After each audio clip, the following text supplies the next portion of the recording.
7वा अध्याय चालू आहे आपला. त्याच्यामध्ये अज्ञान खंडन चालू आहे. अज्ञान खंडनाचे गेल्यावेळी आपण जे दृष्टांत, मोठा आहे अध्याय, जवळजवळ 301 ओव्यांपर्यंतचा अध्याय आहे. माऊलींच्याच ओव्या मुळात 300 आहेत, मग त्याच्यावरचं निरूपण. पण आता विषयाचा ढाचा आपल्याला कळला आहे आणि आपल्याला खंडनाची प्रक्रिया काय आहे ती पण आपण पाहिली की सामान्यतः खंडन करताना कसं करतात. शब्दाचं खंडन झालं, मायेचं खंडन झालं, असं प्रत्येक खंडन करताना एक भूमिका स्वीकारलेली असते. त्याच्यामध्ये प्रमाणाचा म्हणजे न्यायाचा म्हणजे तर्काचा विचार केला जातो.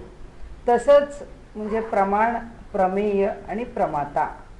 तर म्हणजे प्रमेय जे मोजायचं आहे ते, मेय म्हणजे ज्याला जे मोजायचं आहे ते, प्रमाण म्हणजे जे मोजून प्राप्त होतं ते, किंवा ज्या मापानी आपल्याला मोजायचं आहे ते त्याचं प्रमाण किंवा जे प्राप्त निष्कर्ष, आणि प्रमाता जो मोजायला बसला आहे तो. त्यामुळे मोजणारा, मोजण्याची वस्तू आणि मोजलं जाणं, ते मोजल्यानंतर जो काही निष्कर्ष आहे तो निष्कर्ष, अशी ही त्रिपुटी आहे. आणि आपण अगदी सुरुवातीलाच हे प्रकृती, पुरुष, आदी, सृष्टी, माया ह्या सगळ्यांच्या खंडनाचा आणि एक सामान्य विचार चालू असतानाच आपण बघितलं की सगळी शास्त्र म्हणजे प्रमेयच आहे, मोजणंच आहे. मोजण्यानीच आपल्याला सगळ्याचं ज्ञान मिळतं. फक्त प्रत्येक ठिकाणच्या मोजण्याच्या पट्ट्या वेगळ्या आहेत, मोजपट्ट्या प्रत्येकाच्या वेगळ्या आहेत, पण शेवटी ज्ञानाची प्रक्रिया ही मापनच आहे. मापन हीच ज्ञानाची प्रक्रिया ठरते. आणि त्यामुळे ह्या मापनामध्ये आपल्याला ह्या एक मोजपट्ट्या त्यांनी लावून ते त्याचं खंडन केलं. आता अज्ञानाचं खंडन करताना आता ते पुढे प्रमेय, प्रमाण, प्रमाता हा विषय ते घेत आहेत पुढे. आणि त्याच्या आधी आत्ता जे चालू आहे ते जी वस्तू त्यात म्हणजे अज्ञानच आहे आणि अज्ञानात, किंवा अज्ञानच आहे अज्ञानाच्या विरोधात, अशा दोन गोष्टी एका ठिकाणी राहू शकत नाही, ज्याचा समन्वय होऊ शकत नाही. ज्या समजा तेल आहे आणि पाणी आहे, ते मिसळणारच नाही.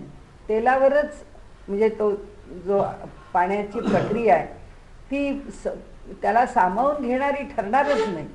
पाण्यावरच तेल तरंगेल, तेलावर त्याचा काही परिणाम होणार नाही. तसंच आहे, वाळू आणि साखर एकत्र केली, कितीही कुटायचा प्रयत्न केला तरी वाळूत साखरेची गोडी शिरणार नाही, किंवा साखरेत वाळू शिरून साखरेचे गुणधर्म बदलणार नाही. या दोन गोष्टी एकत्र येऊ शकत नाहीत, हा एक भाग. आणि परस्पर विरोधी गोष्टी एका ठिकाणी राहू शकत नाहीत, ही एक दुसरी प्रक्रिया. हा म्हणजे संमिश्रणाचा एक विषय झाला दृष्टांत देताना. म्हणून दुसरा विषय कसा झाला, रात्र आहे आणि दिवस आहे. आता रात्रीच्याच इथे दिवस राहिला आहे असं कसं होईल? रात्र तरी असेल किंवा दिवस तरी असेल. म्हणजे ह्या एकमेकांना परस्पर विरोधी असणाऱ्या ज्या गोष्टी आहेत त्या एका ठिकाणी राहू नाही शकणार. हा एक त्याच्या दृष्टांताचा भाग आहे की परस्पर विरोधी गोष्टींना एका ठिकाणी स्थान असत नाही. इथे आता आपण म्हटलं तसं दोन वेगवेगळ्या गोष्टी गुणधर्मांच्या एकत्र येऊ शकत नाहीत. आणि जो पहिल्यापासूनचा आलेला मुद्दा, तो मुद्दा एकच की ज्यांनी मोजायचं आहे ते जे मोजमाप, जी मोजपट्टी आहे ती ज्याला मोजायचं आहे त्याच्यापासून अलग असली पाहिजे, त्याच्यापासून वेगळी असली पाहिजे. म्हणजे आम्ही भात घेतला आणि भातच मोजायला लागलो, डाळ घेतली आणि डाळच मोजायला लागलो. डाळीनी डाळ काय मोजणार, म्हणजे त्या प्रमाणाने ते प्रमाण काय मोजणार. त्यामुळे ज्या प्रमाणाने मोजायचं आहे ते प्रमाण त्या वस्तूच्या पलीकडे पाहिजे. हा दुसरा मुद्दा. म्हणजे आता आपल्याला जे दृष्टांत वाचायचे त्यातले हे मुद्दे आहेत. तिसरा मुद्दा काय आहे की कार्यामध्ये कारण नेहमीच अंतर्भूत आहे. म्हणजे कार्य दही आहे तर दूध घ्यायलाच पाहिजे. मग ते दूध गाईचं असो, ते दूध म्हशीचं असो, ते दूध बकरीचं असो, किंवा आज केलं जाणारं सिंथेटिक दूध असो. मग त्या युरियामध्ये दाणे मिसळा, त्याच्यामध्ये डालडा मिसळा, ते तुम्ही काही करा, पण दूध नावाची एक प्रक्रिया त्याच्यामध्ये करूनच त्याला दूध हे रूप आणावं लागेल, की ज्या दूध रूपाला विरजण लावलं तर ते दूध दही होईल. पण असं पण असू शकतं की हे सगळे केलेले सिंथेटिक दूध आहेत, त्या दुधांच्यामध्ये जर यांना बॅक्टेरिया नाही निर्माण करता आला तर कदाचित त्या दुधाचं दही लागणार पण नाही. सगळीच दुधं तशी वापरता येतील असं नाही, त्याचा खवा करता येईल किंवा त्या दुधापासून त्यांना आणखीन कशाकरता फार वापरता येईल, मिठायांकरता वगैरे वगैरे, पण दह्याकरता वापरता येईल की नाही माहिती नाही. अर्थात तो आपला महत्त्वाचा विषय नाही. फक्त आपला महत्त्वाचा विषय एकच आहे की ते दूध आहे, त्या दुधामध्ये बॅक्टेरियाज आहेत आणि म्हणून त्याला दह्याने विरजण लावलेलं आहे आणि ते लावलेल्या विरजणामुळे दुधाचं घट्ट होणारं असं दही झालेलं आहे. मग ते दह्यानी लावा, मग ते चिंचेनी लावा, नाही तर आमसुलांनी लावा, नाही तर फाडा, लिंबू लावा, पण त्याची ही प्रक्रिया आहे की दूध आहे ते दही या फॉर्ममध्ये किंवा ह्या जे प्रकारामध्ये रूपांतरित करता येतं. त्याचं रूपांतर होतं आणि रूपांतर होण्याकरता मूळ पदार्थ दूधच पाहिजे आणि ते जे दूध आहे ते दूधच दह्यात परिणत होतं. म्हणजे जे कारण आहे ते कारणच कार्यात परिणत होतं आणि म्हणजे उलट्या बाजूनी कार्यात कारण नेहमी उपस्थित असतं. त्यामुळे ते त्याच्यात उपस्थित आहेच. आता हा एक मुद्दा घेऊन म्हणजे आता हे 2-3 झाले. कार्यात कारण उपस्थित आहे, ज्यांनी मोजायचं ते त्याच्यापेक्षा वेगळं पाहिजे. आता त्याच्यापेक्षा वेगळं पाहिजे करताचं जे स्पष्टीकरण आहे ते असं दिलं आहे त्यांनी. पुष्कळ दृष्टांत आहेत. एक दृष्टांत आपण घेऊ की आपण झोपलो, झोपेत आपल्याला स्वप्न पडतं. आता स्वप्न पडणं ही प्रक्रिया ही झोपल्यानंतरची आहे. त्याचं कारण झोप आहे, पण स्वप्न हा झोपेचा परिणाम नाही. स्वप्न हा झोपेचा परिणाम नाही. स्वप्न हे त्या झोपेचं कार्य आहे.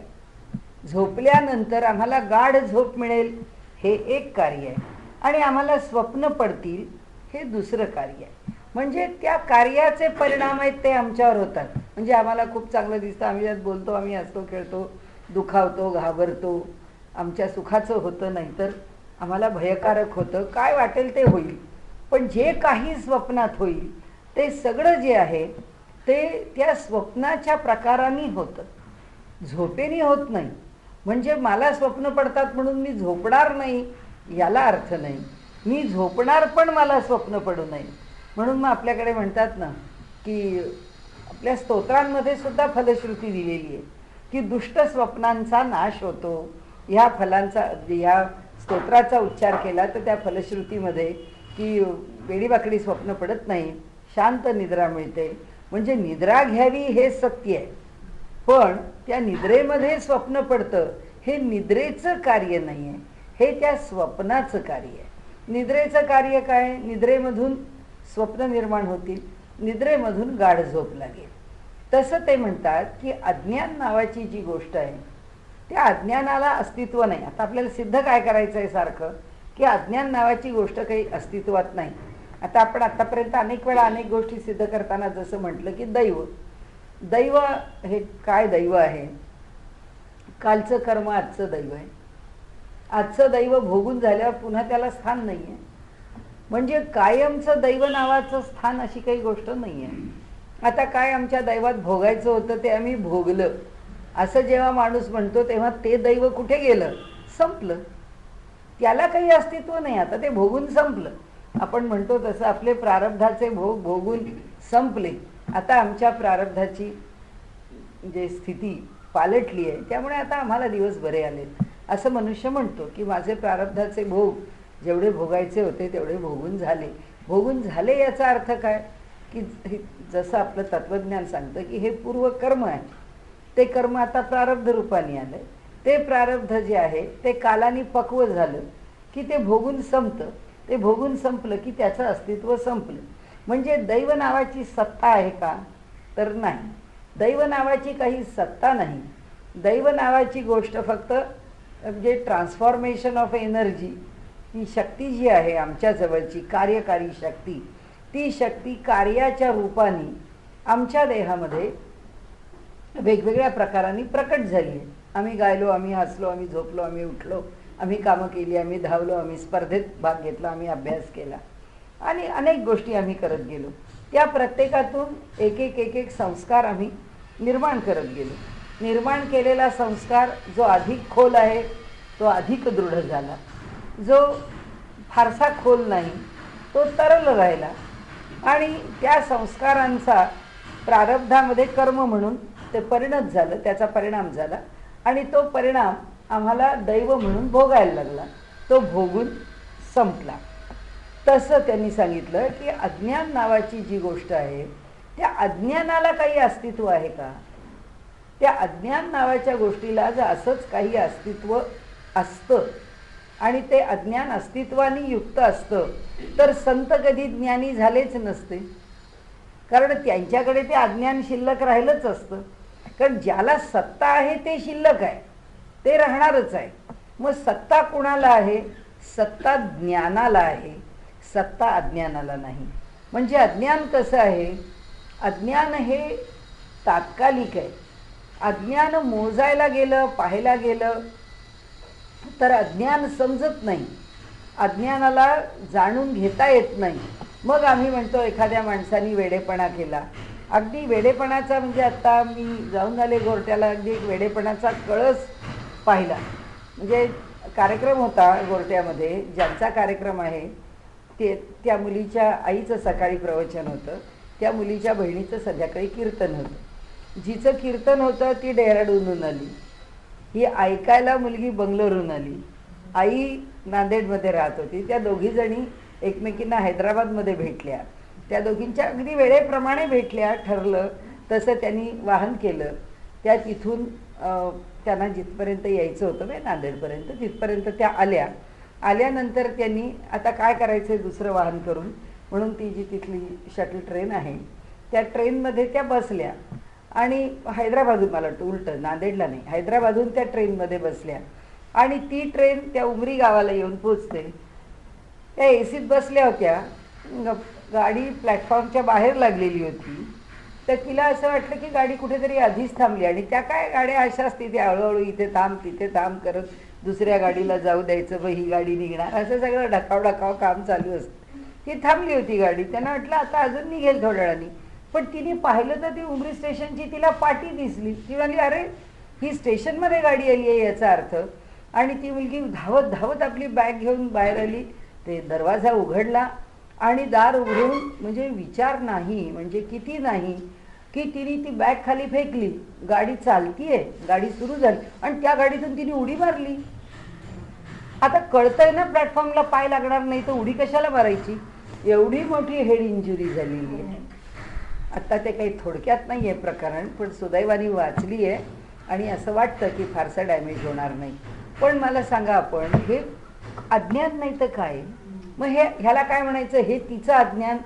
आता तत्वज्ञानाच्या भाषेत, व्यवहाराच्या भाषेत आपण म्हणतो हा वेडेपणाचा आहे, म्हणजे हे अज्ञान आहे. तत्वज्ञानाच्या भाषेमध्ये हे अज्ञान नाही, हे अज्ञानाचं कार्य आहे. म्हणजे त्यांचं म्हणणं असं की अज्ञानाला अस्तित्व नाही, अज्ञान हे कारण आहे आणि त्याचं कार्य आहे. म्हणजे आम्ही पाहतो कोणाला? आम्ही अज्ञान पाहत नाही, आम्ही अज्ञानाच्या कार्याला पाहतो. हा एक मुद्दा त्यांनी सांगितला की ते म्हणतात अज्ञान नावाच्या गोष्टीला काही अस्तित्व नाही, त्याच्या कार्याला अस्तित्व आहे. अस्तित्व म्हणजे घडत जातं, ते दृश्य होतं. का असं म्हटलं? त्याचं कारण असं की आम्हाला प्रमाणं दिलेली आहेत. तो विषय पुढे आलाच आहे. आज आपल्याला ते सगळंच वाचायचं आहे, कारण ते वाचण्यासारखंच आहे. त्यात आता आपण ह्या सगळ्या प्रक्रिया पाहिलेल्या असल्यामुळे आता प्रत्येक प्रक्रियेवर आपल्याला थांबण्याचं काही कारण नाही. आता ते म्हणतात की हे प्रमाण आहेत. आता प्रमाणं काय आहेत? ज्ञानाची प्रत्यक्ष, अनुमान आणि आगम. आता प्रत्यक्ष प्रमाणाने आम्हाला काय दिसलं? या मुलीने धाडदिशी उडी मारली. आपण कशाचा विचार केला? चालत्या गाडीतून उडी कशाला मारायची? भले गाडी सुटली आहे, तुम्ही चाकरी खेचा, चेन खेचल्यावर गाडी थांबेल. ती थांबल्यावर तुम्ही तिथे उतराल, तुम्हाला घ्यायला माणसं आलेली आहेत, ती माणसं तुम्हाला घेऊन जाणार आहेत. भले तुमची गाडी चेन खेचून पण थांबली नाही, पुढचं स्टेशन आहे किती लांब? 4 किलोमीटर. म्हणजे ज्यांनी वाहन आणलंय ती माणसं 4 किलोमीटर ती गाडी घेऊन पुढे येतील ना. त्या चालत्या गाडीतून बॅग फेकायची काय गरज आहे? म्हणजे याचा अर्थ असा की डोक्यामध्ये त्या अज्ञानाचं पटल इतकं जबरदस्त आहे की त्याचं कार्य घडून गेलं. मग हे अज्ञान कोणत्या स्वरूपाचं आहे? हे अज्ञान बेसावध स्वरूपाचं. माणूस सावध नाही राहिला. हे हे हा त्याचा परिणाम आहे ना, की माणसाने आपली सावधता त्याच्या ठिकाणी राहिली नाही, आणि सावध राहिला नाही म्हणून तो ह्या सगळ्या निर्णयाप्रत आला. तर आता परिणाम त्याचे अनुभवले. आता प्रत्यक्ष अनुभव कशाचा घेतला? आम्ही अज्ञानाचा घेतला नाही, अज्ञानाच्या परिणामाचा घेतला. की पहा, हे असं केलं ना म्हणून एवढी पडली, हे असं झालं ना म्हणून आता 4 महिन्याचं दुखणं झालं, आता ह्याच्यातून सही सलामत सुटली म्हणजे ठीक आहे, तेवढ्यावर निभावलं. समजा एखाद दुसरा दोष राहिला तर उगाचच की जन्मभराकरता काहीतरी मागे लावून घ्यायचं. हे सगळं आपण जे बोलतो हे सगळं प्रत्यक्ष प्रमाणाने बोलतो, आणि हे त्याचं प्रमाण म्हणजे काय? मोजणं. आम्ही अज्ञान मोजायला निघालो तर आम्हाला हे सगळं दिसतं. हे मोजताना हे झालं प्रत्यक्ष प्रमाण. अनुमान प्रमाण त्याच घटनेचं अनुमान करत बसतो. आपण करतो ना, मग तिला काच वाटलं असेल उडी मारावी, कारण शेवटी आम्हाला नसतो उद्योग याच्या चर्चा आणि चरवी तर चरवडा आम्ही पुष्कळ करतो की तिने असं का उडी मारावी, तिला असं वाटलंच कसं? इतकी शहाणी मुलगी जगभर हिंडून आलेली, आणि तिला आता काय प्रवास नवीन आहे का? व खेड्यातलं मनुष्य पहिल्यांदा ट्रेन पाहिली, उतरायचं कळत नाहीये, गडबड झाली, सगळं ठीक आहे, या मुली एवढ्या जगभर फिरतात, त्यांचं असं कसं झालं? मग आपण निष्कर्ष असं काढतो आपल्याकडून की काही नाही, तिची वेळ काही बरी नव्हती आणि त्यामुळे तिला काळ काही अनुकूल नव्हता, त्यामुळे वेळ प्रारब्धाचा भाग, की तिची वेळ काही बरी नव्हती, त्यामुळे तिला अशी बुद्धी झाली. आणि मग आपल्याकडे सूत्राला काही कमतरता नाही आहे की बुद्धी दैवानुसारिणी, की जसं दैव आहे त्याप्रमाणे बुद्धी चालते. मग तेव्हा आम्ही विसरतो की बुद्धीला स्वातंत्र्य आहे, आम्ही विसरतो. आम्ही असं समजतो की ती दैवाच्या अनुसरण करून चालली आहे, आमचं अनुमान आहे. पण अनुमान सुद्धा कशाचं केलं? घडलेल्या प्रसंगाचं. आम्हाला अनुमानाने सुद्धा अज्ञान कळू नाही शकलं, अज्ञानाचं स्वरूप नाही कळलं. आता ते म्हणतात ग्रंथांतरी तर तुम्हाला अज्ञान नाहीच कळणार, कारण ग्रंथांच्या मध्ये ज्याचं वर्णन केलेलं आहे तो जो परमात्मा आहे तो शुद्ध, बुद्ध, नित्य, मुक्त, सत्य, ज्ञान, अनंत, नित्य अशा स्वरूपाने वर्णन केलेलं आहे. आणि जे टाकायला सांगितलेलं आहे ते याच्यापेक्षा जे विपरीत आहे, याच्यापेक्षा जे विपरीत आहे किंवा ह्याच्यापेक्षा जे वेगळं आहे ते कुणाजवळ आहे? ते आमच्याजवळ आहे. ते आमच्याजवळ कशामुळे आहे? ते आमच्याजवळ त्या अज्ञानामुळे आहे. ते अज्ञान कुणी दिलं आहे? ते अज्ञान परमात्म्याने दिलं आहे. ते अज्ञान त्यांनी कशाचं दिलं आहे? ते अज्ञान त्यांनी आम्ही ब्रह्म आहोत याचं विस्मरण करण्याकरता एक चादर टाकून दिलेली आहे आमच्यावर, की चला आम्हाला विस्मरण आहे की आम्ही मुळात ब्रह्म आहोत याचं विस्मरण करण्याकरता त्यांनी एक चादर टाकली आहे. ती चादर म्हणजे आमचं अज्ञान आहे. पण ते आमचं अज्ञान आहे असं धरून जर आम्ही व्यवहार करायला लागलो तर त्या अज्ञानाच्या काय खोल गर्तेत का आम्हाला जायचं आहे? म्हणजे आम्ही म्हणतो नाही जे काही आम्ही ब्रह्म आहोत की नाही याचं ज्ञान होतं का नाही माहीत नाही, पण व्यवहाराच्या पातळीवरती आपल्याकडे अज्ञान राहावं असं काही कुणाला वाटत नाही. आपल्याला प्रत्येक गोष्टीचं ज्ञान व्हावं, आपल्याला ती वस्तू समजावी, त्याचं आकलन व्हावं याकरताच मनुष्य धडपडतो. पण हे जे मूलभूत अज्ञान आहे तो सगळा तत्वज्ञानाचा विषय कुठे आहे? तो सगळा जोपर्यंत आमची साधना, जोपर्यंत सृष्टीची निर्मिती, सृष्टीचा म्हणजे लय किंवा संहार किंवा नाश या सगळ्या ठिकाणापर्यंत अज्ञानाचा विषय आहे. आता इथे या विषयामध्ये जिथे अमृताचा अनुभव आहे इथे अज्ञान विज्ञान काही भानगड नाही. इथे त्या विषयाला धरून आता चर्चा, म्हणजे आम्हाला साधू संत उपदेश करतात तेव्हा ते धरून चालतात, अज्ञानी आहे, याला कळत नाही, याला त्याच्यातून बाहेर यायचं आहे. इथे अज्ञानी आहे ही भाषा नाहीच आहे. इथे फक्त ज्ञानाच्या पलीकडची गोष्ट बोलायची आहे, ज्ञानाच्या अलीकडची बोलायचीच नाही. म्हणजे इथे कोणती गोष्ट बोलायची आहे? आपण अनेक वेळा तो विषय बोलतो. त्याचं कारण असं की तो विषय अधिक विचाराच्या पातळीवर प्रत्येक ठिकाणी दृढ होत जातो. तो असा की हे जे जग आहे हे जग आहे, मी साधना करणारा आहे, ही माझी साधना आहे, तो परमेश्वर आहे हे साधक बोलतो. माऊली म्हणतात हे काय बोलता, हे कोण बोलतो? हे कशाकरता बोलतो, याचं प्रयोजन काय, असं का? कारण अगाजे घडलेची नाही, ज्याची त्याची वार्ता पुससी काही, हे काही नाहीच आहे. त्या परमेश्वराच्या ठिकाणी हे जग बिग आहे, ही सगळी तुझी अलीकडची भाषा आहे. ज्ञान झाल्यानंतर हे जग आहे वगैरे ही भाषाच नाही आहे. हा आता अजातवाद आहे. आपण पुन्हा पुन्हा जे बोलतोय ना, तो अजातवाद आहे. त्या अजातवादामध्ये जन्माला काही आलेलंच नाही. मग काय आहे, फक्त सगळीकडे एकटं एक ब्रह्म दिसतं आहे. मग संतांना काय दिसतं, संतांना तेच दिसतं. संतांचे डोळे म्हणजे ते एक्सरेड आईज आहेत. त्यांना हे सगळं अज्ञान गाळूनच पलीकडचं ज्ञान दिसतं. अज्ञान दिसतच नाही. त्यामुळे त्यांना ते नाथ महाराजांना आपले पुन्हा पुन्हा तेच दृष्टांत की नाथ महाराजांनी ती आणलेली कावड आहे ती त्या गाढवाच्या मुखामध्ये घातली. नामदेव तुपाची वाटी घेऊन कुत्र्याच्या मागे धावले. हा काही लौकिकामध्ये काय 2-3 प्रकार असतात. एक दांभिकता प्रकट करण्याकरता सुद्धा की माझ्या अंतरंगामध्ये सर्वदूर मला परमात्मा दिसतोय हे दाखवण्याकरता एखादा लखोबा लोखंडे आहेच ना, तो मी नव्हेच म्हणणारा, की तो सगळ्या आपल्या काय अनुभवानी संपन्न आहे.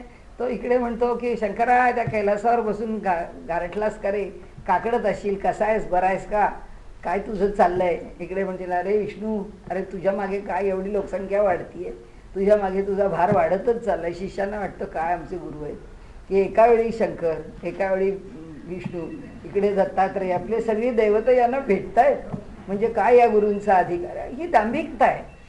ही एक दांभिक आहे, तोही हेच बोलतो. अगदी दांभिकतेचा कळस अलीकडच्या काळामध्ये माझ्या कानाने ऐकलेला की तुम्हाला कशाला कोणाकडे जायला पाहिजे, तुम्ही माझ्याकडे या, ह्या चरणापाशी, म्हणजे मला उच्चारताना सुद्धा फार अवघड आहे, पण ह्या चरणापाशी तुम्हाला ज्ञानेश्वर आणि तुकारामांचं दर्शन होईल. ही भाषा आहे. ही भाषा उच्चारताना सुद्धा उच्चारणाऱ्याला काहीही वाटलेलं नाही आहे. आता हे असं ऐकल्यानंतर कोण तिथे पुन्हा जाणार आहे. पण तुम्हाला सांगते की वास्तविक पाहता वस्तुस्थितीच आहे. चरण काय आणि डोकं काय, डोळे काय, ह्या अजातवादामध्ये जिथे नेत्र आहेत तिथे चरण आहेत, जिथे चरण आहेत तिथे श्रोत्र आहेत, जिथे श्रोत्र आहेत तिथेच दृष्टी आहे. म्हणजे सगळं एकच आहे. सगळं जर चैतन्य भरून राहिले तर त्यांचे तरी चरण कशा करता. जसं नेहमी टीका करताना जे कृष्णमूर्तींच्या वरती म्हणतो की no Gita, no Bible, no Quran, आणि हे 15-15 दिवस जे कृष्णमूर्ती सांगतात, देन व्हाय जे कृष्णमूर्ती. जर गीता नको, कुराण नको, बायबल नको, तर मग जे कृष्णमूर्ती कशा करतात. गीतेचा उपदेश वाचू नका, कुराणाचा उपदेश वाचू नका, बायबलचा उपदेश वाचू नका, मग जे कृष्णमूर्तींचा कशाला ऐका. म्हणजे शेवटी काहीच नको तर तुम्ही कशाला. तर जर तुम्ही आहात तर मग सगळं आहे म्हणून माना. आता इथे सगळं आहे म्हणून मानण्याच्या बाजूनी विषय चाललेला नाही. हे सगळं काही नाहीच आहे. फक्त एकटं एक ते आत्मतत्व सर्वदूर भरून राहिलेलं आहे. हे एवढंच तत्वज्ञान, आणि याचा अनुभव तो पुरुष घेतो आहे. जो ज्ञानी आहे तो ज्ञानी याचा अनुभव घेतोय, त्याला ज्ञानाशिवाय दुसरं काही दिसत नाही. आणि त्यामुळे आता त्यांनी सांगितलं मग अज्ञान नावाच्या वस्तूला अस्तित्व कुठे. आपण गेल्या वेळी जसे दृष्टांत पाहिले की रात्रीच्या ठिकाणी दिवस आला. आता रात्र आणि दिवस एका ठिकाणी कसे राहतील, म्हणजे ज्ञान आणि अज्ञान कसं राहील. म्हणजे अज्ञानाच्या ठिकाणी परमात्मा असणार नाही, जिथे आत्मा आहे तिथे अज्ञान असणार नाही. मग जेव्हा आत्मज्ञान होईल तेव्हा अज्ञान राहील कशाला. म्हणजे अज्ञानाचं खंडन करावं लागेल का, नाही करावं लागणार, अज्ञान निघूनच जाईल. खंडन कशाचं करणार. म्हणजे त्यांना जे सांगायचं आहे तो मुद्दा असा आहे की अज्ञान नावाच्या गोष्टीचं तुम्ही खंडन कसं करणार. जिथे ज्ञान आहे त्या ज्ञानाच्या ठिकाणी अज्ञान राहूच शकत नाही. आणि अज्ञानाला जर तिथे अस्तित्वच नाही तर मग त्या अज्ञानाच्या खंडनाचा प्रश्न येतोच कुठे. म्हणजे त्यांना असं सांगायचंय मग अज्ञान आलं कुठून. त्याचंही उत्तर आजच्या भागात त्यांनी आपल्याला दिलं आहे. ते म्हणाले की तो जो परमात्मा आहे त्याच्या पोटात सगळंच सामावलेलं आहे. त्याच्या पोटात काय नाही असं नाहीच आहे. हा अज्ञान शब्द सुद्धा त्याच्या पोटात सामावलेलाच आहे. परंतु ते जे अज्ञान आहे किंवा ज्याला तुम्ही अज्ञान, म्हणजे इथे एक मुद्दा लक्षात ठेवायचा की आपल्याला ते तत्व कळून घेण्याकरता म्हणून एक एक दर्शन उभं राहिलंय आणि ते दर्शन उभं करताना आपण त्याला अज्ञान असा शब्द वापरलाय. त्याला अज्ञान शब्द कोणी वापरेल नाही तर वापरणार नाही. कोणताही शब्द न वापरता आपल्या मार्गातला तो एक अडथळा आहे. मग त्याला अज्ञान म्हणा की काही म्हणा, पण त्याच्या आणि आपल्या भेटीच्या मध्ये एक पडदा आहे. तर तो जो पडदा आहे त्याला आम्ही तो ज्ञानमय म्हणून याला अज्ञान म्हटलं. मग ते काही अज्ञान आहे त्याला अमुक एका शब्दाने सांगता येतं असं होत नाही म्हणून शब्दाचं खंडन केलं. कारण आम्ही तत्वज्ञान सगळं शब्दांनीच सांगतो आहोत आणि हे जे शब्द आहेत हे शब्द त्याला सांगायला पुरेसे नाहीच आहे आणि म्हणून शब्दाचं खंडन केलं. आता अज्ञानाचं खंडन का? आम्हाला तो दिसत नाही, आम्ही त्याला प्राप्त करत नाही, पण तरी सुद्धा आम्हाला तो प्राप्त झालेले लोक माहिती आहेत. म्हणजे ज्यांना तो प्राप्त आहे त्यांना जर आम्ही पाहिले तर कोणाला तरी प्राप्त होतो. मग त्यांना प्राप्त होतो, आम्हाला होत नाही. मग आम्हाला का होत नाही? आम्हाला न होण्याचं कारण आमचं अज्ञान आहे आणि त्यांना होण्याचं कारण ज्ञान आहे. पुन्हा शब्द वापरला म्हणजे वस्तुस्थिती करता काहीतरी एक शब्द वापरला म्हणजे त्या शब्दाला अस्तित्व आहे का असं माऊलींना म्हणायचं. म्हणजे त्या अज्ञान नावाच्या वस्तुस्थितीला अस्तित्व आहे का? आमच्याही बाबतीत राहणार नाही. बहुनाम जन्मनाम म्हणते, जेव्हा आम्हाला ज्ञान होईल त्यानंतर ज्ञानवान माम प्रपद्यते. आम्ही काय आज ज्ञानवान नाही, केव्हा तरी आम्हाला ज्ञान होईल आणि त्याच्यानंतर बहुनाम जन्मनाम म्हणते. आम्हाला ज्ञान झाल्यावर सुद्धा ते किती गोष्टींचं ज्ञान व्हायचं, कसं व्हायचं, किती पातळीवरचं व्हायचं, मग ते आम्ही त्याला प्राप्त व्हायचं. पण म्हणजे ज्ञानी त्याला प्राप्त होणार आणि नाही तरी सृष्टीवाद हाच आहे. सृष्टीवादामध्ये त्यांनी जेव्हा हा एक जीव म्हणून निर्माण केला आहे तेव्हा भगवंतांनी हा भटकंतीला पाठवलेला आहे. ह्याची भटकंती कुठपर्यंत? चॅनलाइज्ड आहे, परमेश्वरापासून परमेश्वरापर्यंत. याचं सर्कल ठरलेलं आहे की निघाला तिथूनच आहे, पोचायचं तिथेच आहे. आता फक्त किती चक्रा मारतो एवढाच प्रश्न आहे. मारत राहू, जेवढ्या चक्रा असतील तिथे पोचेपर्यंत प्रत्येक जीवाला मारायचे, पण केव्हा तरी तिथे जाऊन पोचायचं. तो जेव्हा पोचवेल तेव्हा पोचवेल. पण म्हणजे याचा अर्थ असा झाला की ही जी प्रक्रिया आहे ही कोणत्या तरी शब्दांनी वर्णन करावी लागते. शब्दांनी वर्णन केली म्हणजे ती तशी आहे असं नाही. तुम्ही त्या स्थिती करता काही वर्णन केलं किंवा त्या स्थितीच्या करता काही शब्द योजले म्हणजे ते शब्द म्हणजे ती स्थिती नाही. मग काय आहे? ती स्थिती या सगळ्याच्या पलीकडची आहे आणि ती फक्त अनुभवण्याची आहे असं आपल्याला वारंवार माऊलींना सांगायचं. ते एकच गोष्ट आपल्याला सांगतात की हे सगळ्याच्या पलीकडचं आहे आणि ते कसं पलीकडचं आहे हे तुम्हाला मी प्रत्येकाचं खंडन करून सांगतो असं माऊली आपल्याला सांगतात. आता हे सगळे दृष्टांत आहेत. आता याच्यामध्ये आपल्याला समजून घेण्यासारखं काही नाही. आता हीच प्रक्रिया आहे, सारखी खंडनाची प्रक्रिया चालू आहे आणि म्हणून आपण गेल्या वेळी जसं पाहिलं त्या खंडनाच्या प्रक्रियेमध्ये तसंच आहे. आता इथे इंधनाच्या अंगी खवळले ना आगी, ते न जळे वै वावडी शक्तीचं ते. अंधारू कोंडुनी घरी, घरा पडसाई न करी, तई अंधारू ही अक्षरी न म्हणावा की. मला इंधनाच्या अंगामध्ये जरी अग्नी प्रकटला तरी तो त्या काष्ठत्वाला जर धक्का नाही लागला तर अग्नी कसा प्रकटला? नाहीच प्रकटला. तो जर नाही जळला तर अग्नी आहे या म्हणण्याला आणि तो अग्नी पेटला असं म्हणण्याला अर्थ नाही. कारण लाकडाचं लाकूड पण गेल्याशिवाय अग्नी प्रकट होत नाही. अंधारू कोंडुनी घरी, घरा पडसाई न करी, तई अंधारू ही अक्षरी न म्हणावा की. म्हणाले घरात अंधार भरला आहे आणि तो अंधार करत नाही आहे असं म्हणणं या अंधार आहे या म्हणण्याला छेद देणार आहे. आता एक लक्षात ठेवायचं, वस्तुस्थिती आणि शब्द हे दोन आम्ही व्यवहारामध्ये एकमेकांना पूरक वापरतो. जेव्हा पूरक वापरतो तेव्हा लोकांना खात्री असते की आमचं डोकं खांद्यावर आहे.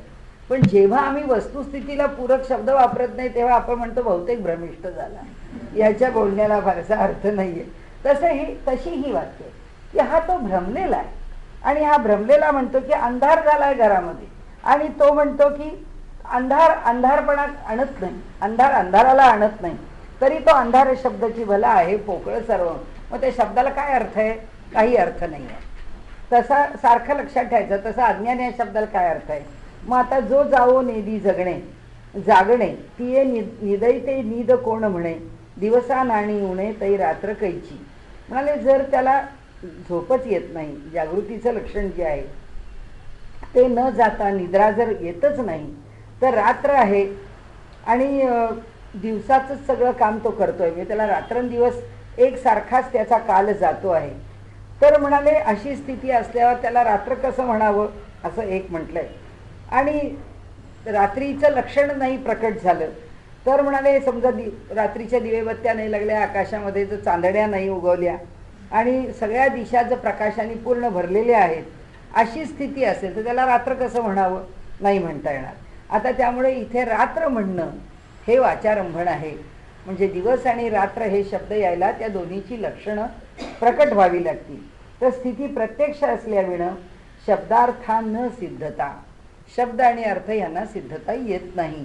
म्हणजे शब्द काही सिद्धांत मांडतो आणि अर्थ ती वस्तुस्थिती प्रकट करते. जेव्हा अर्थ आणि शब्द यांच्यामध्ये विसंगती आहे, अर्थ म्हणजे वस्तुस्थिती, वस्तुस्थिती आणि शब्द यांच्यात जोपर्यंत विसंगती आहे तोपर्यंत हे भ्रमच आहे, हे अज्ञानच आहे. आता आपण 23 पासून सुरू करू. तैसे आत्मा अज्ञान असिके, असता तो न मुके, तै अज्ञान शब्द लटिके आलेच की. असिके म्हणजे सगळे. तसं आत्म्याच्या ठिकाणी, आता मी ओवीच वाचते, काही आपल्याला फारसं हे म्हणजे सरळ आपण 60 पर्यंत जाऊ शकतो. तैसे आत्म्याचे ठाई अज्ञान आहे, परी त्याचे ज्ञान कमी न होई म्हणून ते अज्ञानाची खोटे. आता काय म्हटलं, आत्म्याच्या ठिकाणी अज्ञान आहे, पण आत्म्याच्या ठिकाणी असलेलं जे ज्ञान आहे ते कधीच कमी होत नाही, कारण तो ज्ञानरूपच आहे. त्याच्या ठिकाणी अज्ञान आहे आणि तो पूर्णपणे ज्ञानरूप आहे. मग आता तो जो पूर्णपणे ज्ञानरूप आहे तो खोटं काय आहे, अज्ञान. त्याच्याजवळ अज्ञान आहे या म्हणण्यालाच काही अर्थ नाही. स्वयंप्रकाश आत्मा परिपूर्ण निखळ ज्ञान संपन्न, तेथे आहे अज्ञान हे म्हणणेच मिथ्या, हे म्हणणंच खोटं आहे. एरवी तरी आत्मया माझी अज्ञान असावया, कारण नसत म्हणता न्याया चुकी येईल की. म्हणाले एरवी देखा आत्म्या ठाई अज्ञान म्हणणे योग्य पाही अयोग्य पाही, ते न्यायोक्तीला जुळत नाही विबुध हो. म्हणजे एरवी असं बघा आपण की आत्म्याच्या ठिकाणी अज्ञान म्हणणं अयोग्य आहे, कारण तो अज्ञानी नाहीच आहे, तो ज्ञान त्याचं लक्षणच जर ज्ञान आहे, आम्ही सांगतोय त्याचं लक्षण ज्ञान आहे, तर न्यायोक्तीला जुळत नाही म्हणजे ते तर्काला जुळत नाही. की हे बोलणं हे युक्तिसंगत नाही, हे तर्कसंगत नाही. म्हणून अज्ञानतम मिळणी आत्मा प्रकाशाची खाणी, आता दोन्ही मिळणी एकी कैशी. म्हणून अज्ञानाशी तम म्हणजे अंधार पहा, अज्ञान गाढ अंधकार आत्मा प्रकाशाचे भांडार, मग या दोहोंचा होणार समुच्चय कैसा. साखर आणि वाळू हे दोन्ही एकत्र येणार नाही, अज्ञान आणि प्रकाश दोन्ही एकत्र येणार नाही. म्हणजे अज्ञान आत्म्या एक्या ठाई राहणे कधीच होणार नाही, शीतलतान राहण्या येई अग्नीची या सन्निधाना. शीतलता अग्नीच्या जवळ कशी येईल, म्हणजे हे परस्पर विरोधी गुणधर्म. स्वप्न आणि जागरू, आठवू आणि विसरू, ही युग्मे एका हारू चालती जरी. हे केव्हा घडू शकेल, तर स्वप्न आणि जागृती, आठवा आणि विस्मृती. या क्षणी मला आठवलं विसरलं असं मी कसं म्हणेन. म्हणून म्हटलं लोक तोपर्यंतच आमच्या खांद्यावर डोकाय म्हणतील जोपर्यंत आम्ही तर्कसंगत विधान करू. इथे ते म्हणतात हे अशा प्रकारचं परस्पर विरोधी विधान झालं तर हे अज्ञान आत्म्याच्या जवळ राहतं, म्हणजे ज्ञानाजवळ राहतं हे वाक्य आम्ही ऐकू, नाही तर आम्ही हे विधान मान्य करणार नाही. का नाही मान्य करणार, त्याच्याकरता या जेव्हा शक्यता होतील की ज्यावेळी स्वप्न आणि जागृती ही स्थिती एकावेळी येईल, ज्यावेळी आठवण आणि विसरणं हे एकावेळी घडेल, ही युग्मे एका हरू, ही जोडीने एका पंक्तीला जेव्हा बसतील तेव्हा ही युग्मे एका हरू चालती जरी. अज्ञान ही आत्म्याचा आश्रय करून राहील साचा, मग तेव्हा आत्म्याजवळ अज्ञान असेल हे आम्ही मान्य करू. की आत्मा पण थोडा थोडा अज्ञानी आहे आणि पुष्कळ ज्ञानी आहे असं आम्ही म्हणू की आहे, आत्म्याला पण स्थान, अज्ञानाला पण स्थान आहे. तरी ती असंबद्ध वाचा हे केव्हाही घडणे नसे. हे असंबद्ध आहे, जिथे ज्ञान आहे तिथे अज्ञान कसं. शीता तापा एकवट आहे वस्तीची वाट, का तमे बांधीजे मोठ सूर्यरश्मीची. आता शीता तापा एकवट, शीत आणि उष्ण एक समयाच्छेदे करून एके ठाई एकवटू न राहिल्यास. या दोन गोष्टी एकत्र राहतील का? अंधाराच्या मोठेत सूर्य किरणे जी प्रकाशवंत, ती प्रयत्ने करून सत्य आल्या की बांधिता. अंधारात सूर्यकिरण बांधता येतील का? सूर्याची किरण आली तर एक तर उजेड तरी पाहिजे, किरण नसेल तर अंधार तरी पाहिजे. अंधारात सूर्याची किरण आहेत असं कसं म्हणता येईल? तरी मग आत्म्या ठाई अज्ञान तेही राहील. आता सारखा हाच विषय. हे जर असं घडलं तर आत्म्याच्या ठिकाणी अज्ञान राहील. परी हे केव्हाच घडणे नाही. प्रयत्न नेटाचा केला तरी, कितीही प्रयत्न केला तरी हे घडणार नाही. नाना राती आणि दिवो येची एके ठाई राहो, तई आत्मा जीवे जीवो अज्ञानेची. किंवा दिवस आणि रजनी राहिल्या एके ठिकाणी, तरी आत्मा अज्ञान बळाने जगतो हे म्हणणे व्यर्थ. म्हणाले असं जरी तुम्ही सांगितलं की काही नाही हो, दिवस आणि रात्र एकाच ठिकाणी राहिले आहे, दिवस आणि रात्र एका ठिकाणी राहणार नाहीत, आणि तुम्ही जर त्याच्यावर विधान केलं की आत्मा अज्ञान बळाने जगतो म्हणजे अज्ञानाच्या आश्रयाने राहतो, तुम्ही काहीही म्हटलं तरी तसं होणार नाही. तरी आत्मा जीवे जीवो अज्ञानाचेनी. म्हणाले का की रजनी दिवसाच्या ठाई राहे हे होणेच नाही, तैसेच ते अज्ञानही आत्म्या ठाई न राहे कधी. हे असो मृत्यू आणि जिणे ये शोभती काय मेहुणे. मेहुणे म्हणजे मेहुण, पती पत्नी, ते एकत्र होतील का? जन्म आणि मरण हे एकत्र असेल का? एक तर जगेल तरी नाही तर मरेल तरी. तो जगत मरतोय असं कसं होईल? त्यामुळे तरी आत्मेन असणे अज्ञानेशी. हे तो असो विबुध परी मरण जगणे जोडपे जरी, म्हणजे मेहुण होऊन निर्धारी नांदल्यास. तरी मग आत्मा आणि अज्ञान राहील साच एकवटून, परी हे नये कदा घडून बोलची नुसते. अहो आत्मेन जे बाधे तेची आत्मेनशी नांदे, ऐसी कायशी विरुद्धे बोलणी ये. म्हणजे जे आत्म्याच्या स्वरूपाला अहो जे अज्ञान ज्ञाने नासते संपूर्ण, तेच आनंदे करून आत्म्या ठाई राहत असे. म्हणजे ज्या ज्ञानाने अज्ञानाचा नाश केला जातो तेच अज्ञान आत्म्याच्या ठिकाणी राहतं असं कसं होईल? हे विरुद्ध बोलणे कितीतरी. जो मरे चुळक्या भीतरी, म्हणजे चुल्लूभर पाणी में जिसकी जान जाती, आपण म्हणतो ना की बशीभर पाण्यात जीव जातो. ज्या माणसाचा जीव बशीभर पाण्यामध्ये जातो तोच आनंदे सागरी राहे हे म्हणणे शोभेल का. ज्याला साधं म्हणजे मुंगी आहे, तिला बशीतलं पाणीसुद्धा काय चमच्यातलं पाणीसुद्धा झेपत नाही आहे, आणि ती सागरात आनंदात पोहते आहे, या म्हणण्याला काय अर्थ आहे असं त्यांना म्हणायचं आहे. अहो अंधारपणीची पैज सांडुनी अंधार तेज, जाला तई सहज सूर्य निभ्रांतची. अंधार काळोखा आपुला टाकून जरी तेज झाला, तरी त्या तेजाला सूर्याची म्हणणे लागे. म्हणजे वेगळा युक्तिवाद. ते आपण म्हणू नाही अज्ञान राहीलच ज्ञानाच्या जवळ, त्या अज्ञानाने आपलं अज्ञान पण टाकलं म्हणजे ते ज्ञानच झालं की नाही. मग ते म्हणतात ठीक आहे, अंधाराने आपलं अंधार पण टाकलं म्हणजे ते तेजच झालं की नाही, मग तो सूर्यच झाला. मग आता अज्ञान कशाला म्हणायचं? मग आता ज्ञानच म्हणा. असं आधीच खोटा अंधार तो तेजाच्या समोर न टिके साचार यत्किंचित. तो टिकल्या अंशेही तेजी तेजपणा नाही. पहा रवीच्या ठाई तमाचे ते नाव नसे. सूर्याच्या ठिकाणी मला अंधाराचं नाव कसं असेल? म्हणजे तिथे अंधाराचा गुणधर्म कसा असेल? म्हणून तो मिरवी नाव सूर्य ऐसे अभिनव, तैसे अज्ञानासी नसे ठाव आत्म्याची या ठिकाणी. त्याचप्रमाणे आत्म्याच्या जवळ अज्ञान राहू शकत नाही. दुलाकुड पण सांडिले आणि आगी पण मांडिले, तै तेची आगी झाले इंधन की. आता काष्ठाचे काष्ठपण जाय तरीच तो अग्नी होय. म्हणजे जेव्हा डोंगरावर आपण बघतो तो जो वणवा पेटतो तेव्हा पुष्कळ झाडांचं घर्षण होतं. त्या उष्णता वरती ऊन तापलेलं आहे आणि त्याच्यावरती ती झाडं जी आहेत त्या झाडांच्या घर्षणामुळे तिथे जो अग्नी पेटतो. आता तेव्हा घर्षण होतं म्हणजे काय होतं? लाकडाचं लाकूड पण नष्ट होतं तेव्हाच तिथे अग्नी पेटतो, त्याशिवाय अग्नी पेटत नाही. म्हणून ते म्हणतात काष्ठाचे काष्ठपण जाय तरीच तो अग्नी होय, तो तसाच उरल्या पाह्य काष्ठ न होय अग्नी कदा. त्या काष्ठापासून अग्नी होणार नाही, काष्ठही राहिला आणि अग्नीही झाला असं नाही. आपण व्यवहारात म्हणतो दू लाकूड पण म्हणजे वेगळं दोन लाकडांचं अस्तित्व. दू लाकूड पण म्हणजे एक लाकूड दुसऱ्या लाकडावर झिजले जाणे.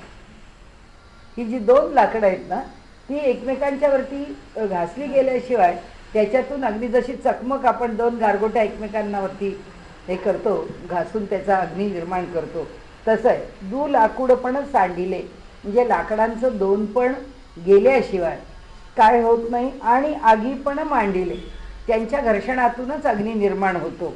तै तेची आगी झाले इंधन की, म्हणजे ते अग्नी निर्माण करण्याकरता ती दोन लाकडंच इंधन झाली.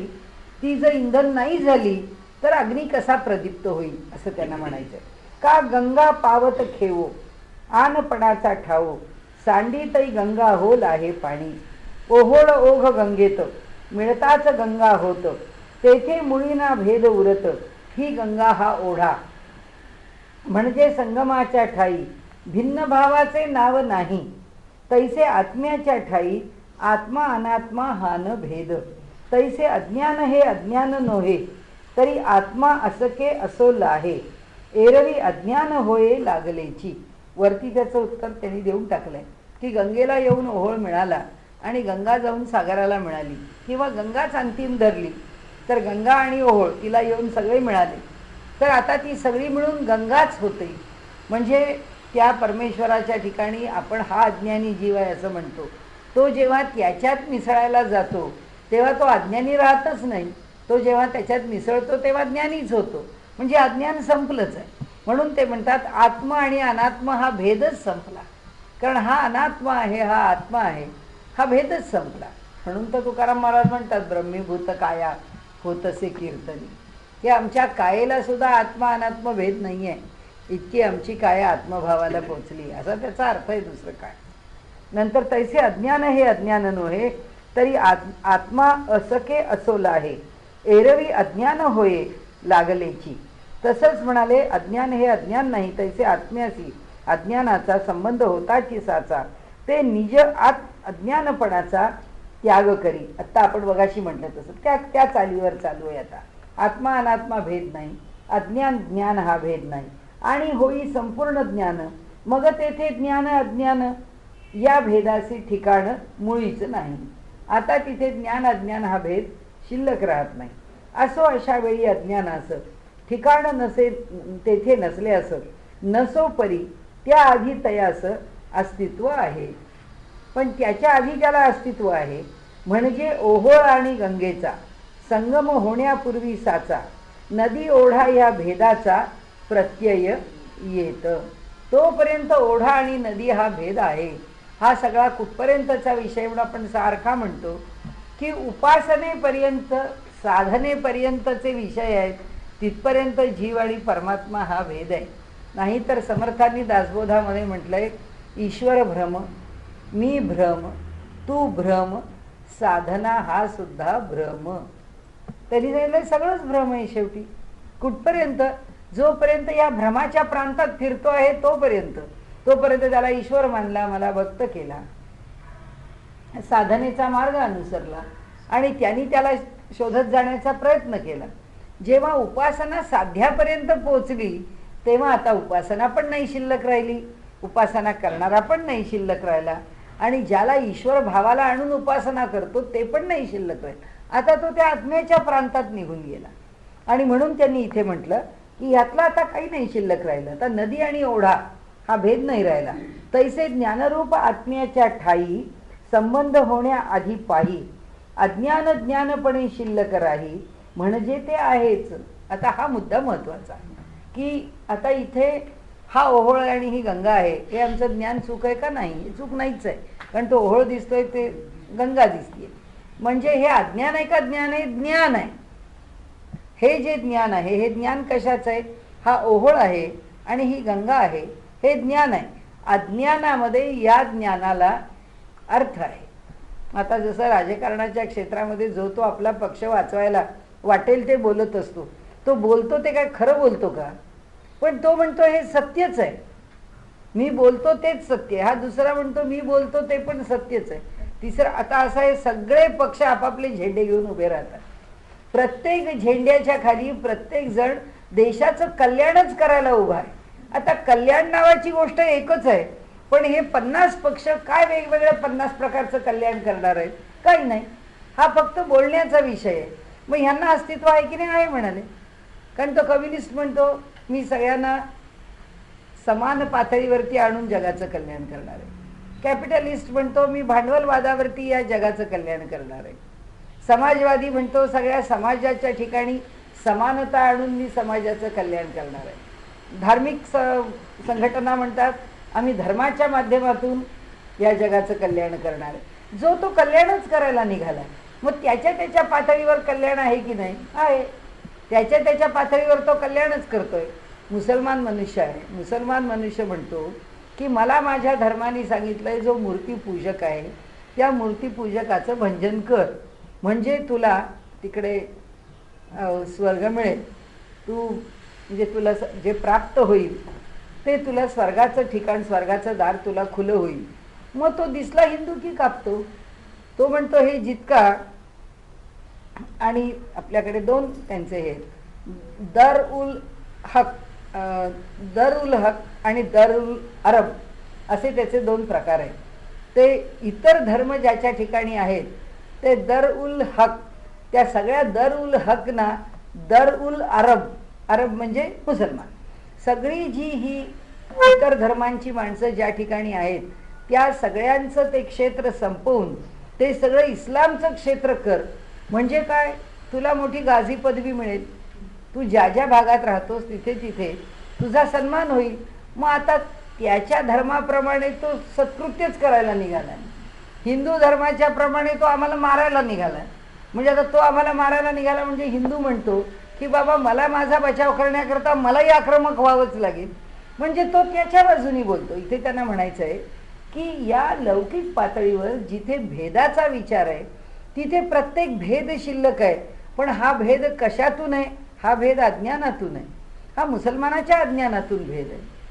हा हिंदूंनी जर छळ केला तर हिंदूच्या अज्ञानातून, ख्रिश्चनांनी जर छळ केला तर ख्रिश्चनांच्या अज्ञानातून. ही धर्मांधता हे अज्ञानच आहे.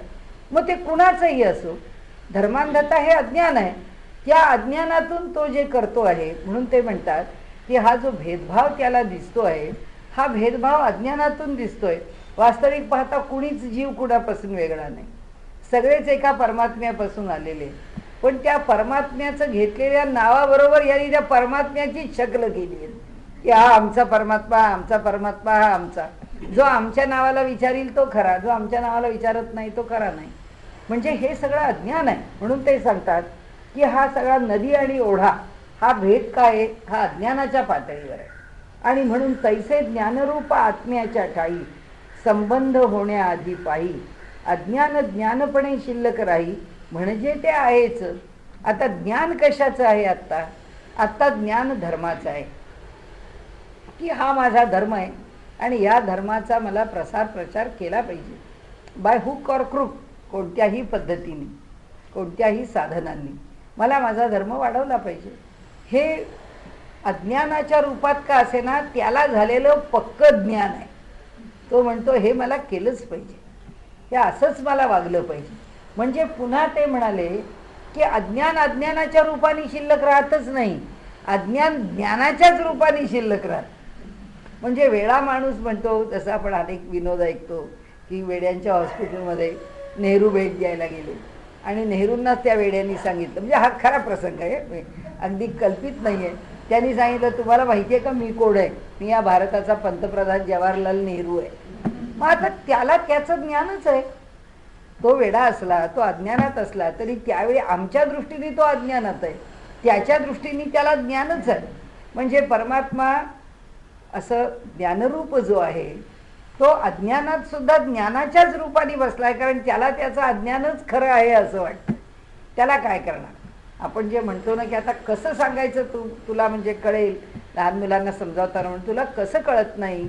पण त्याच्या दृष्टीने त्याला कळलेलंच असतं, त्याच्या दृष्टीने त्याचं बरोबरच असतं, तो करत असतो ते योग्यच असतं. अशा अर्थाने ते सांगतात की ज्याला त्याला जी गोष्ट पटलेली असते ती त्याला योग्यच आहे अशी वाटते, ती कधी चुकते आहे असं वाटत नाही. हे चुकतं आहे मला कळतंय पण ते चुकलेलंच मला करायचं आहे असं कोणी म्हणत नाही. तो म्हणतो की नाही, हे मला करावंसं वाटतंच, ही माझी प्रवृत्ती आहे. जसा दुर्योधन म्हणतो की तुम्ही धर्म सांगता, हां धर्माने काय प्रवृत्ती आणि काय निवृत्ती सांगितली आहे आम्हाला माहिती आहे, पण धर्माने सांगितलेली प्रवृत्ती करण्याकडे मी प्रवृत्त होत नाही, त्याला काय करा. मला दोन्ही माहिती आहे, धर्माची प्रवृत्ती माहिती आहे, धर्माची निवृत्तीही माहिती आहे, पण मी धर्माने सांगितलेल्या प्रवृत्तीकडे वळू शकत नाही. त्यांनी सांगितलेली निवृत्तीच मला जास्त प्रवृत्त करते, त्याला काय करू असं आहे ते. त्यामुळे त्याला त्याचं ज्ञान त्याच्या दृष्टीने तो त्याच्याशी प्रामाणिक आहे, त्याच्या ज्ञानाशी तो प्रामाणिक आहे. त्यामुळे आपल्याकडे जे सगळं विचार स्वातंत्र्य आहे ते सगळं असं आहे. ऐशा प्रकारे उत्पन्न पूर्व पक्ष करून पुढे त्याचे खंडन केले आहे श्री ज्ञानेश्वरे. आता म्हणाले हा सगळा पूर्व पक्ष आहे. हे सगळे आपण मुद्दे घेतले ना आत्तापर्यंतचे, त्या सगळ्या जे कार्यकारण अमुक तमुक हे सगळे मुद्दे, तर सगळा पूर्व पक्ष आहे. आता म्हणाले आत्मे नशी विरोधी म्हणून नुरेची ये संबंधी वेगळे तरी सिद्धी जायची ना. आत्म्याशी अज्ञानाचा मुळीच विरोध आहे साचा, म्हणून संबंध तयाचा होणे नाही. या वा निराळ्या स्थितीत अज्ञान ना राहू शकत, स्वतंत्रपणाने सत्य केव्हाही. म्हणजे दोन मुद्दे सांगितले की ज्ञान आणि अज्ञान या दोघात विरोध आहे म्हणून एकत्र राहू शकत नाही, आणि अज्ञान कोणत्याही वेगळ्या रूपामध्ये आपलं अस्तित्व टिकवून अज्ञान स्वतंत्रपणाने उभं राहू शकत नाही ज्ञानापेक्षा. लवणाची मासोळी जरी होय जिव्हाळी तरी जळी ना वेगळी न जिये जेवी. म्हणजे जैशी मिठाची सजीव मासोळी न जिवंत राही जळी, वा केल्या जळा वेगळी तरी न राहे जिवंत. दोन्ही कारणांनी राहत नाही. एक तर मिठाची केली आहे म्हणजे जळात टाकली की ते मीठ विरघळून जाणार आहे, आता ती जीव आहे. आता ती मिठाची मासोळी जळा वेगळी ठेवली पण मासोळीला जळ पाहिजेच आहे म्हणजे जिवंत राहणार. तसं म्हणाले अज्ञानाचे. काय सुंदर दृष्टांत आहे बघा. हां, आता मासा मिठाचा सजीव होणे अशक्य साचा, परी रूपका पुरता याचा उपयोग येथे करणे आहे. काय म्हणाले, मिठाचा मासा कधी झालाय का जिवंत? पण म्हणाले मासा मिठाचा केवळ जळी टाकीता विरघळेल वा निराळा ठेविता मरेल, का की माशाचं पाणी पाहिजे, कारण माशाचा गुणधर्म आहे. तर तसा जे अज्ञान येथे नसे तरीच आत्मा असे, म्हणून बोलणी वायसे नायका विकी. आत्म्या माझी अज्ञान नसे, एकरूप तो विश्वी दिसे. अज्ञान हे बोलणेच असे फोलकी, मग जे का फोल बोलणे ते काय ऐकणे. मुक्याची ती व्याख्याने ऐकतो म्हणण्याचा अर्थ काय. उगा त्या अज्ञानाचं म्हणाले फार बडीवार करू नका. दोरी सर्पा भास होय तो तेणे दोरे बांधोय, न दवडणे न साहे जयापरी. हे पण एक चांगला दृष्टांत आहे. सर्पभास ज्या रज्जूवर होतसे साचार, मग तो भासलेला फणीवर येई बांधिता का त्या दोरीने. दोरी प्रत्यक्ष आहे पण तो फणीवर तो नाग जो आहे तो काही प्रत्यक्ष नाही. मग त्या नागाला या दोरीने बांधता येणार आहे का? वा त्या दोरीपासून जो भासणारा सर्प जाणं करिता तरी एक कोठून निराळा. आता त्या दोरीपेक्षा त्या सर्पाला वेगळं करता येत आहे का? म्हणजे ज्ञानावरती जर अज्ञानाने आरोपित व्हायचं ठरवलं तर ज्ञान झाल्यावर ते अज्ञान टिकणार आहे का? आणि आता अज्ञानाच्या माध्यमाने ज्ञानाला अज्ञान म्हणायला लागलं तर हे वास्तव असणार आहे का? हे दोन्ही नाही आहे. त्या भासमान सर्पाचे दोरी अधिष्ठान साचे, मग त्या अधिष्ठानाने तयाचे बंधन करू गेले असं. हरपे सर्प भासमान आणि होईल रज्जूचे ज्ञान. काय होईल? त्या दोरीला एक गाठ पडेल, आणखीन काही होणार नाही. आणि तेवी शोधिता अज्ञान ज्ञानरूपा आत्मा गवसे. त्याप्रमाणे अज्ञानाला शोधत चाललो. मग आपली प्रक्रिया काय आहे? उपासनेची प्रक्रिया हीच आहे. माझ्याकडे काय आहे? मोहन. कशाचा मोह आहे? शोध घेतला. त्या मोहाचा शोध घेतल्याबरोबर मोह नावाच्या अज्ञानाची निवृत्ती करण्याचा मार्ग सापडला. त्या मार्गावर यशस्वी झालो की मोह नावाच्या अज्ञानाची निवृत्ती झाली. क्रोध नावाचं अज्ञान आहे, किती क्रोध आहे, कशाचा क्रोध आहे, कशामुळे येतो, हे सगळं आत्मपरीक्षण केलं की क्रोध दूर झाला. क्रोधाला दूर केलं की क्रोध नावाचं अज्ञान दूर झालं. म्हणजे प्रक्रिया काय आहे? प्रक्रिया हीच आहे, ज्या उपाधीतून तो समजतो. म्हणून ते सांगतात की आणि होईल रज्जूचे ज्ञान तेवी शोधिता अज्ञान ज्ञानरूप आत्मा गवसे. नाना पुनिवेचे अंधारे दिहा भेणे रात्री महुरे ही येताची सुधा करे गिळीजे जेवी. आता म्हणाले नाना पुनिवेचे अंधारे. पौर्णिमेच्या दिवशी तमसूर्याच्या भयाने आपुला मोर्चा वळवणी जाता झाला इंदूकडे. म्हणजे सूर्य मावळला की अंधार होईल हे भय तमाला पडलं आणि म्हणून आता अंधार नको याच्याकरता म्हणून तो चंद्राकडे गेला. पौर्णिमेच्या दिवशी तो लगेच चंद्रमाने टाकिले त्यास गिळवणी. कारण पौर्णिमेच्या दिवशी दोन्ही समान आहे ना, की दिवस आणि रात्र. त्यामुळे ते म्हणाले की सूर्य मावळतो की चंद्र उगवलेलाच असतो. तो लगेच चंद्रमाने टाकिले त्यास गिळवणी या दृष्टांताची मिळवणी पुढील ओवीत असे की दोन ओवी मिळून तो दृष्टांत पूर्ण होतो. तियापरी उभयता अज्ञान शब्द गेला वृथा हा तर्का वाचुनी हाता स्वरूपे नये. पहा पौर्णिमेच्या दिवशी समान की रवी शशी एक जाता असतासी सवेची दुसरा उदय पावे. पौर्णिमेच्या दिवशी इंदू आणि सरिता जरी दोन सर्वथा परी अखंड तत्वता प्रकाश आहे. जरी सूर्य वेगळा आहे आणि चंद्र वेगळा आहे तरी सूर्याचा प्रकाश संपतोय तो चंद्राचा प्रकाश सुरू झालाच आहे. म्हणजे तमाला अस्तित्व नाहीच आहे, जे अंधार होणारच नाही आहे. जेथ प्रकाश अशी खंड नाही तेथे तमा अवसर कोठून राही. विरोधी धर्म एक्या ठाई राहणे कदाही घडणे नसे. मग आता याच्यामध्ये तम आला असं काही म्हणता येणार नाही. असो तमापरी अज्ञान दोहो वाचून फोल जाणं वाया गेले परिपूर्ण.